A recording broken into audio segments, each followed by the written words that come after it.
Good afternoon, everybody.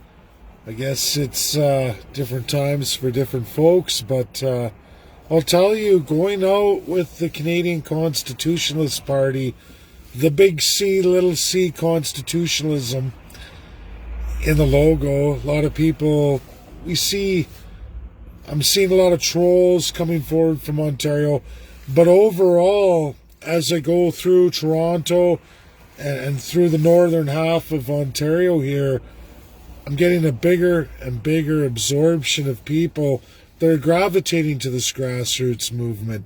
It's fantastic. Yesterday was phenomenal. I want to get at least 200 signatures before I go on to the Maritimes and into Quebec. But Quebec is looking like a big stone wall as they've put major restrictions. I haven't figured out how I'm going to address that yet, as that goes right to May 1st, which is very negative for me. But I'd like to have the party registry done. There's people in Quebec. I'm going to reach out. I'm going to see what I can get done.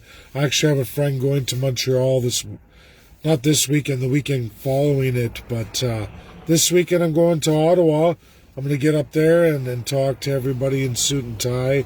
We're going to go through it. But what I find really interesting, and even for you Albertans and followers, especially with the independence groups or the conservative side of politics, nobody wants to address a fundamental flaw of where is the how to govern constitution for Alberta. I know it doesn't exist. I know it doesn't exist in any province.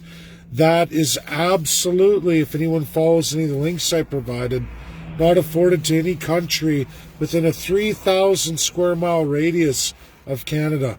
None whatsoever. That includes Russia. That should be deeply disturbing to every Canadian. And you know what? As I get out there in live and in person, everybody who hits me with questions, you know what I'm learning here just in the Toronto area? People have met Maxime Bernier. I've heard all about Mr. Carbone and the would-be Republican Party. None of them are able to answer the questions that I thoroughly answer live in any given situation. Everyone I encounter, they hit me with many questions. I snap. I answer their questions for them, no matter what degree or where that goes or how far, to any narrative left or right that goes. And it really shows the ability to unify a force of left and right.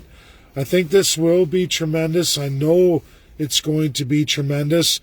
I have a great, strong economics background, not so unlike every Canadian who has to balance their budget, their family lives, their bills at home month by month, have annual agendas, and we all do that whichever level of financial security we're in or not in, whether we're not even in financial security a lot of the time. Politicians don't do that. They have no comprehension of what the second and third class citizen go through. I have yet to find a politician anywhere. There's varying degrees of those who promise the world, but the reality is in policy, what's in writing, what's put down is nothing to what they say to each and every one of you. They complain about the party, the other party. They point the fingers. Justin Trudeau is radically spending on uneconomical principles that are not going to do anything for Canada except for make all of your lives that much worse. Things will cost that much more, and an inflationary gap that you can't make up as wages go down. We see Jason Kenney out in Alberta driving down wages as somehow that's going to make a difference. He keeps attacking, especially from the primary sector. The man has literally gutted and attacked the revenue-generating side of the primary sector that feeds the entire Alberta provincial system. Almost as he was hired to kill and destroy Alberta. I don't think you can find an economist to come forward now and talk on behalf of Jason Kenney's UCP. I would very much like to see an economist come forward that says his revenue side of the equation policies have had any positive impact in Alberta. The answer is there's none. And I would like to see an economist, paid for or other, come forward, put their name on and stamp off Jason Kenney's UCP and say that is tremendously advantageous for the future of Alberta. Because I can tell you all right now, the answer is no. As bad as Justin Trudeau is for the entire country, Jason Kenney is equally as bad, possibly worse, because he's really going after the revenue side. And that destroys everything. Now he's going after public sector, alienating more. This is a race to the bottom, a race to globalization, and a race to absolute powers of foreign interests, foreign corporations, to replace all domestic businesses. That's the successful Jason Kenney that he wishes to be, an absolute enemy of the state. That's what they call it in the United States of America. In Russia, you'd be in prison for that in all 85 regions, as well as their 25 republics. That's clear. I need interpretation for the rest of the constitutions. I don't want to continue on with Russia until I have people to do that work. But I've done the United States, all 50 states. Enemy of the state is real. It's real in the United States of America. A premier like Jason Kenney or a prime minister like Justin Trudeau rolling out the absolute borrowing with zero benefit to the state would be punishable by imprisonment. That's reality. You don't hear about it in the United States because politicians are placed in their constitutions. Many checks and balances, so when they try to step over that line, there's a series of personnel right there to say, excuse me, you're encroaching on enemy of the state. This is going to be punishable by criminal code. The politician has to step back. A lot of people say America doesn't move fast enough. The reality is America moves at the pace they're supposed to move with the entire population, generally. Keeps America strong and keeps America first. If it doesn't work well and people want to criticize that, why is America the number one nation in the world? Why are the American people the wealthiest citizens in the entire world? Sure, there's wealth gaps, sure, there's poverty, but the reality is, for a vast majority of Americans, they're number one in the world. Russia's not doing too bad either. When you look at the average citizen, you compare Canada to a lot of these countries and you realize we're just continuing down on a spiral. For a nation so unpopulated with such a vast amount of resources, we should be doing tremendously better, but we're not. That is because of puritocracy. It's what the only party that's going to be formed for the 2023 election, November, in federal politics right here in Canada is going to be the Canadian Constitutionalist Party. It will be the only party that's going to absolutely give constitutional amendment to remove all the federal abuses of colonialism and that first-class structure, that first-class foreign interference, that not one other country in the world, besides 17 other countries, some of which are of the Commonwealth, some are forced and are trying to fight their way out. 17 out of 193. That is massive red flag. That should scream out to all Canadians. And I know in polling right across Canada, for a vast majority of Canadians, only half of which vote, that is a major aspect to move forward. That's what people want to see. Almost at least half the population. 56% say we need to absolutely look at removing the Queen as our head of state. 56%. Highest percentage ever recorded in Canadian history. People are waking up. Are they waking up as fast as they should? Probably not. Most of the rest of the world had this done by the late 70s. There's only a few more trickling in. We're absolutely into all the Caribbean countries now. South America's fighting back against their juristocracy or autocracy through Spanish colonialism. But Canada is the last to look at it. Again, we have no provincial constitutions. Not one provincial government in any province or territory has any accountability whatsoever. There's no rules of governance. There's no you, the people. None of you, by 97%, absolutely have zero say. The only say you have is to, one, register a provincial party or register a federal party or vote every 4 years.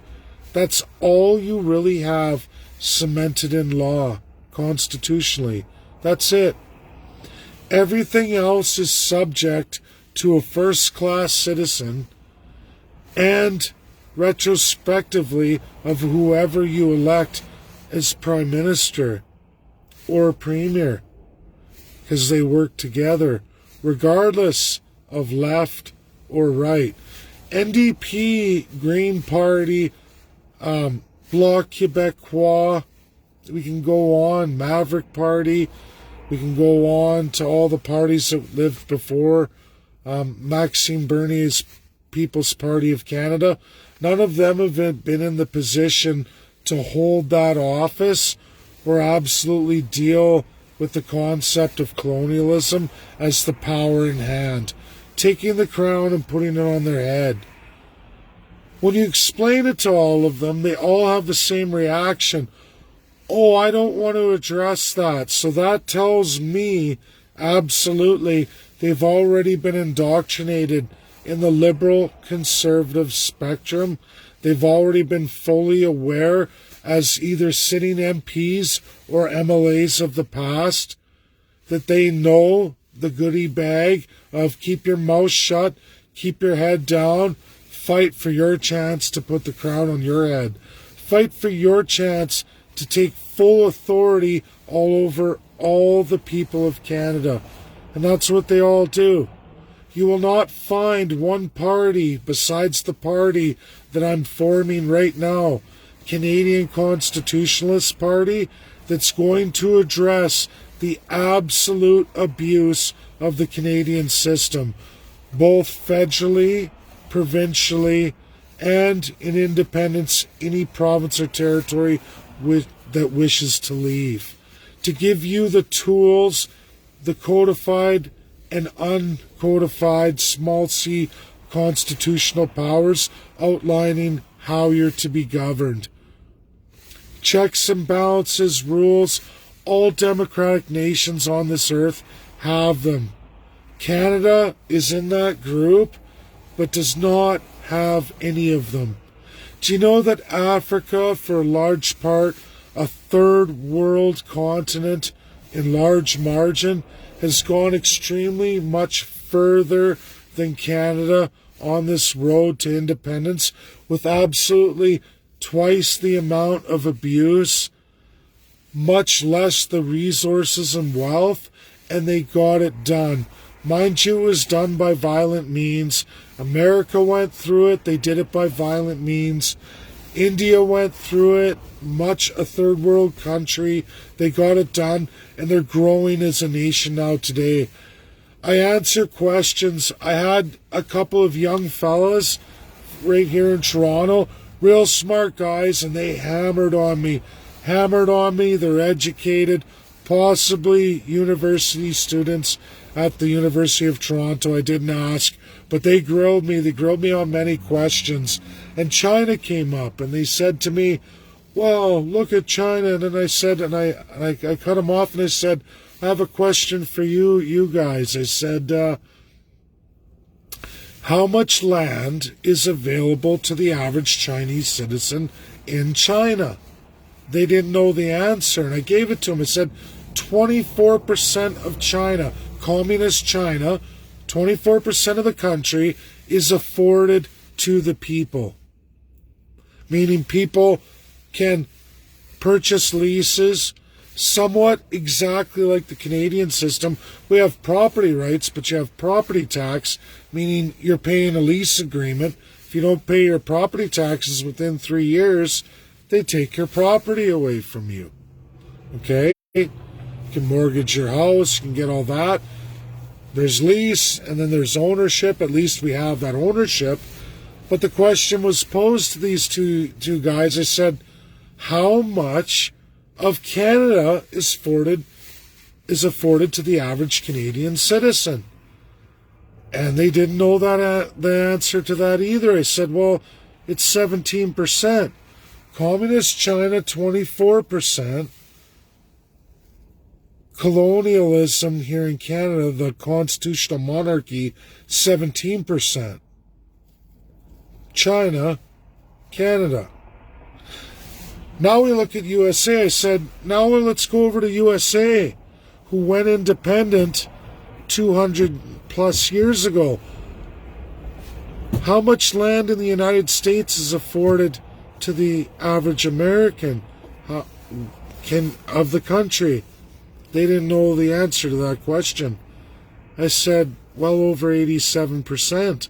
80% of America is available to the average citizen. First Nations in USA, post-independence, and it took a while, it took another 100 years, still 50 years ahead of Canada, were able to settle the claims. American Indian gets 500 times the land that the average First Nations gets right here in Canada. They settled their claims in a worse predicament. This is what constitutionalism can do. How we can administer governance, on how to govern, and how the politics. It was a good talk today. Well, I have work tomorrow. I hope that was informative. It's a great video for everybody. Get it shared out. It's important. A lot to go through. And why the Canadian Constitutionalist Party is going to be the party of Canada. For all Canadians, why you should get behind it. Why it's for each and every one of you. It went down again? I don't know. Unbelievable. I just hooked up my Wi-Fi. I'm outside. I got a night shift roommate, and he's working 7 days a week, so I want to shoot this outside so I don't disturb him. It's Sunday. But this is what the CCP is for. It's the only party of its kind in Canada. The work that I'm embarking on and the education I'm giving to every single Canadian I cross paths with in every province. Quebec is going to be a challenge. It goes past the date of party registration I want to have, but I'm going to get there. And I have insiders in the CAC party. PQ should definitely take this on. They're going to like that. I think the problem is Bloc. Bloc's not going to like it. Just like Maverick Party isn't going to like it. But Canadians, it's all about giving the power to the people. In every region, absolutely in provincial design of a codified constitution on how to govern. The little C, what politicians can do, what legislatures, assemblies can do, and what they can't, according to your rules. By the best of the best, we'll have the best people in constitutionalism worldwide, experts in every country, the best of the best, published, taught in every major university in this world. We're going to have those people come forward. I've worked on this for well over a year. It's the right time to get it out. It's what Canada needs. We're in the lowest percentile. That's what we were talking about. Percentiles. IQ, the average citizen above high IQ, and then here, the low IQ. When it comes to constitutionalism in this world, 193 nations. The average nation is over here. Canada is down here, which would be the lower IQ, but down here in not constitutional. Very weak constitutionally. In the entire world, lowest percentile. I'm not going to say any names to upset people or whatever, but I think you can all figure out what that means to every Canadian. If you're second class, third class, you are one of the most abused groups of people in the entire world. We can point our fingers at China. We can point our fingers at other despots, dictators, but the reality is this is Canada, a nation of wealth, a nation of a time we were an ally. We have been monumental in world relations, but yet for 40 years we have gone like this. You all know it's true. I know everybody that's watching right now knows something's very wrong. It's not articulated well. People come up with all kinds of narratives. They don't do the work. It's a hypothesis. They think, oh, it'll be this, it could be that, and they go in a whole direction. I cut all that out and I went on the world stage. Real answers by the best of the best. And it's been embraced. I've been all over the world. I'm sharing that education for every Canadian. There's not a political party that will support this. Not that I've seen. Most of them, if not all, absolutely want to take that crown authority and power of an old dead system of the lowest percentile down here, the lowest one, and administer that on all of you. That has to end. It has to stop. This is what the CCP, Big C, Little C Party, Big C Constitutionalism, Little C Constitutionalism, Party of Canada, that's what it's for. Canadian Constitutionalist Party. The only one of its kind in Canada. Unlike any party out there today, there is nothing like it. All you absolutely have, provincially, federally, is pure autocrats. They can call themselves green, they can call themselves right, they can call themselves conservative, liberal, Labour Party, and the list goes on and on and on. But they are all absolute, pure dictators. Pure give up your sovereignty. They're not for any of you, not for 97% of the population. There's only one narrative coming forward for 2023, and that's the CCP, Big C Canadian Constitutionalist Party, Big C, Little C. That's where it's at. The world in the percentile is over here in the middle. Average, we're way down here. The rest of the world knows what my party represents. Absolutely. It's down here where Canada is, and all of you where this education has to go.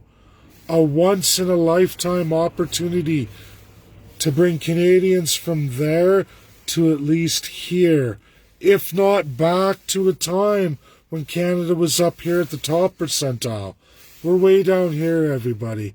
You know it's broken. You know the country is in big trouble. You just don't know why.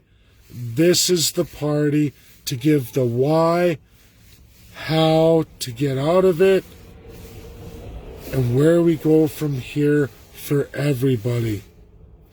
Left, right, middle, doesn't matter.